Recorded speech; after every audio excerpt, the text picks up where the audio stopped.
Welcome back to BKL Nightly. It is now time for our weekly segment where we dip into the mailbag. Thad Brown is out in Orchard Park right now to answer all of your pressing questions ahead of this Week 4 game against the Saints. So we will get right into it. Thad is ready to go. So from X-user Carl Cack 10, how do the Bills make sure they don't repeat what made the Dolphins game a little bit closer than this user thinks it should have been?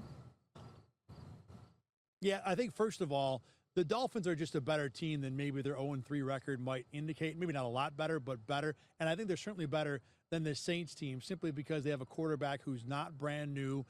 They're a team that knows the Bills a little bit better. So just the opponent decreasing, I think, will, improve the situation for the Bills. Look, this Saints team's on a tough spot here, too. They just went cross-country from New Orleans to Seattle, flew back to New Orleans. Now they're doing a different cross-country trip, south to north this time, all the way up to Buffalo for their second consecutive road game. It doesn't matter. You throw out the records and the quality of teams, that's a situation where the team making that second road trip is probably not going to be at 100%. So the Bills have a lot of things going their way. This is still a Bills team that will take everything seriously. They stay even keel. They will not overlook this Saints team. I don't care what the point spread is. So I think at the end of the day, when you take in the Saints travel situation, their general lack of talent, their lesser ability at quarterback, there's a lot of reason to think this Bills game will be as easy as expected as opposed to last week, which was surprisingly close. Now, today we got a few injury updates. Not many, though. Very short injury report today. Just ahead of this game, obviously, Ed Oliver and Matt Milano still not practicing, but Blue Sky user Todd Lewis says if that duo is close to returning, he would like to see another week rest and have them for New England. Thad, what are your thoughts on that?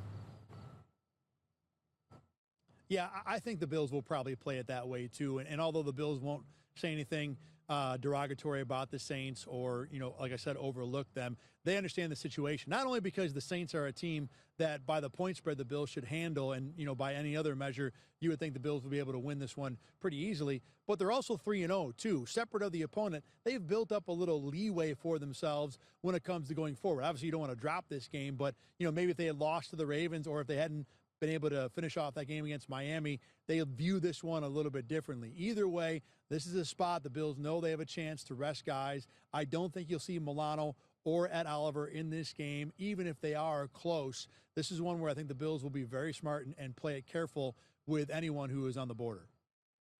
Now let's talk about one of the guys who has been healthy this year, Greg Rousseau. So Blue Sky user Bruce Reynolds says he would like to see Rousseau be worthy of his new contract. Now, we know he signed this 4-year extension this offseason, $80 million, 54, I believe, guaranteed. Thad, do you believe Rousseau has proved himself worthy of this contract? And if not, what do you want to see from him moving forward to prove that he is worthy of this $80 million deal he inked this offseason?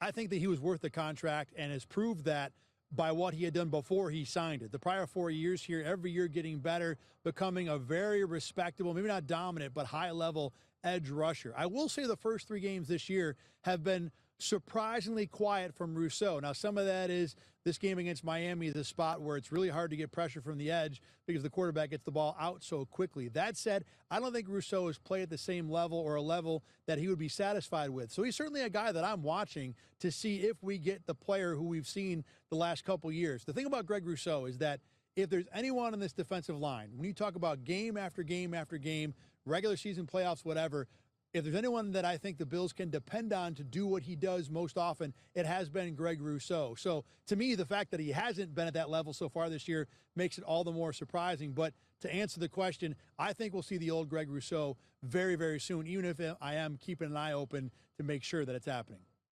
Yeah, we certainly talked about him a lot last year. And like you said, a little bit of a quieter season so far, but there definitely, if there is a guy you have the potential and see that vision in, it definitely is Greg Rousseau for me as well. All right, well, that is going to wrap up this week's weekly mailbag segment. Thank you, Thad. We'll see you next time.